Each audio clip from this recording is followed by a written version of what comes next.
SOC Analyst, the entry point. There are 4.8 million unfilled cybersecurity jobs on the planet right now. Not projected, not 5 years from now. Right now, according to the most recent global workforce study, while the people already working in the field report being more overstretched than ever.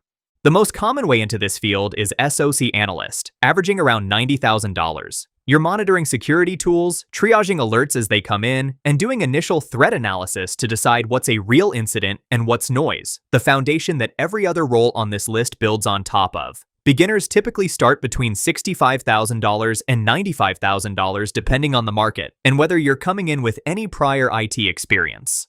The certification that actually gets you in the door is CompTIA Security Plus. It's not just a resume line item to pad a CV. The Department of Defense legally requires it for IAT Level 2 roles, meaning without it, you cannot work on certain government contracts no matter how skilled you actually are.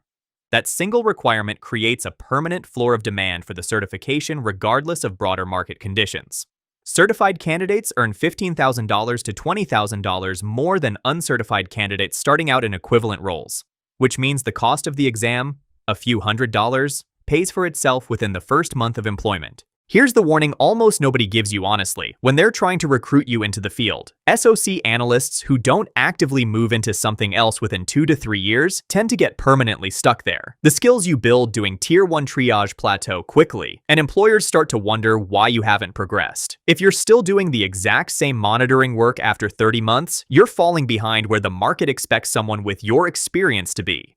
This role is explicitly designed as a launch pad, not a long-term destination, and treating it as anything else is the single most common early career mistake in this field. Penetration tester.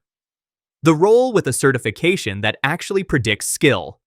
Average pay here is just under $120,000, with lead practitioners clearing $168,000.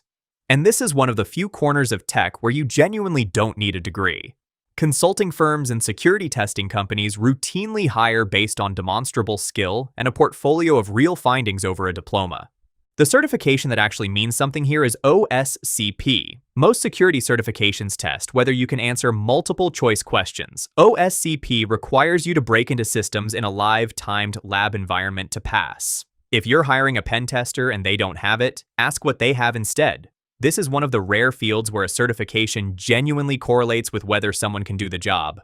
Worth knowing before you chase this path specifically for the title. Pen testing scores lower on work-life balance than most other cybersecurity tracks, around 58% satisfaction. The work is engaging. The hours and client deadlines are not always kind. GRC Analyst, the path for people who aren't coders. Governance, risk, and compliance averages $95,000 and is the entry point built for people with an audit or compliance background rather than a technical one. If you're a strong communicator who understands business risk but has never written a line of code, this is where you belong, not on the sidelines of the field entirely. The track runs GRC Analyst, then Compliance Analyst, then Risk Manager, then Security Auditor, then Head of Compliance, then Deputy CISO, with salary climbing from roughly $62,000 at the bottom to well over $200,000 at the top. It's a full career ladder that most people exploring cybersecurity never even hear described as one.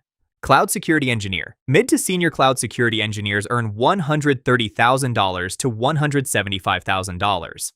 More than a third of organizations name cloud security specifically as their most critical skills gap, which is exactly why specialists in this area command roughly a 25% premium over comparable non-cloud security roles. The certification worth knowing here is CCSP, vendor neutral, covering cloud governance, architecture, and service security, regardless of whether your company runs on AWS, Azure, or Google Cloud. As more companies move workloads off their own servers, this credential becomes more valuable, not less. Security engineer to security architect.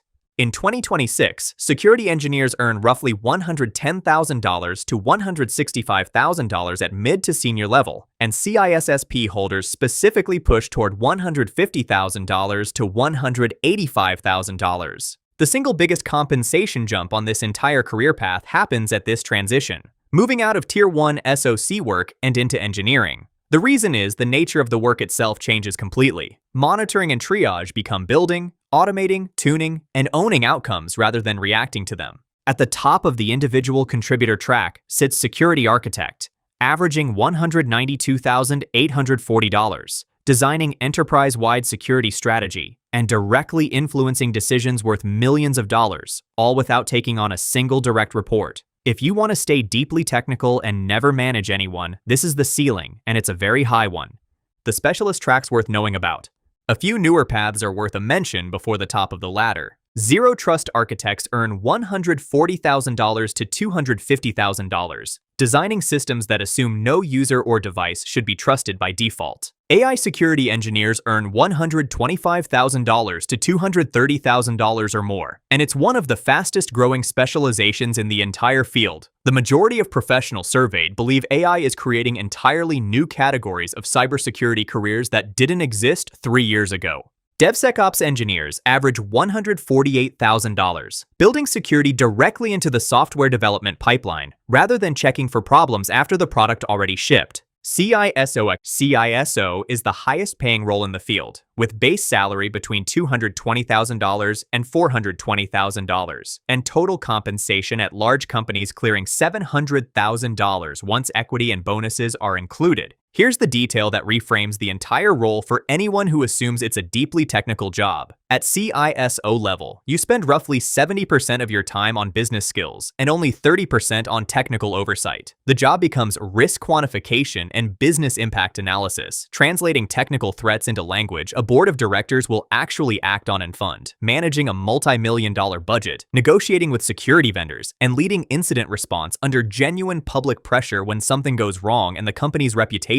is on the line in real time. The technical knowledge from earlier in your career doesn't disappear. It's what gives you credibility in the room. But it stops being the primary thing you're judged on. You're now judged on whether you can keep the board calm during a breach disclosure call, and whether you allocated the security budget toward the risks that actually mattered most this year.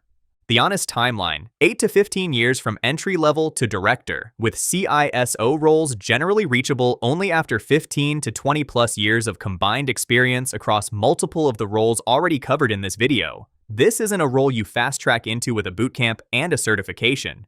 It's the destination at the end of a long, deliberate path that touches several of the other roles on this list along the way. The two-track decision. Everything in this video collapses into one choice. The technical track peaks at security architect, $192,000 plus, zero management responsibility, pure technical depth. The management track leads to CISO, $220,000 to $420,000 plus, but it demands business fluency, board-level communication, and genuine people leadership.